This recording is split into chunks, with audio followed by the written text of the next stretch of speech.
কল্যাণী এইমসের পরিবর্তে জেএনএম হাসপাতালে ময়নাতদন্ত সম্পন্ন হয়েছে জয়নগরের নির্যাতিতা নাবালিকার।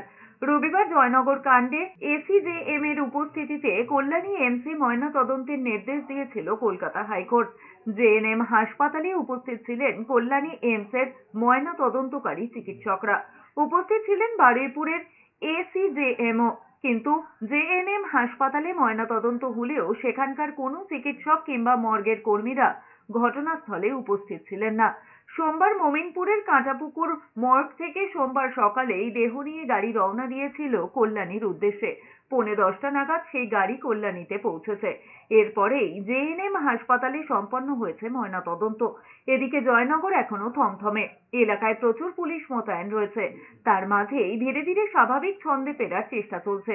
জয়নগরের মহিষমারি বাজারে সোমবার সকালে অনেক দোকানপাটই খুলে গিয়েছে, তবে রাস্তায় স্বাভাবিকের চেয়ে বেশি সংখ্যক পুলিশ ঘোরাফেরা করছে। দফায় দফায় টহল দিচ্ছে পুলিশের গাড়ি। এলাকায় রয়েছে পুলিশ পিকেট। রাজ্যের যে প্রশাসনিক এবং স্বাস্থ্য ব্যবস্থা দুটোই একেবারে একেবারে চরম সীমায় পৌঁছে গেছে।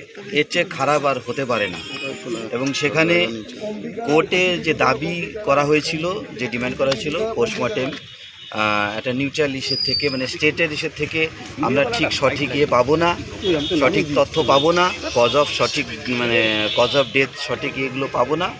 সেই জন্যে এইমসের ডক্টরস তারা থাকবে এখানে পোস্টমর্টেমের ইয়েতে, তারা করবে, ফরেন্সিক ডিপার্টমেন্টের যে ডক্টরসরা আছে তারা করবে।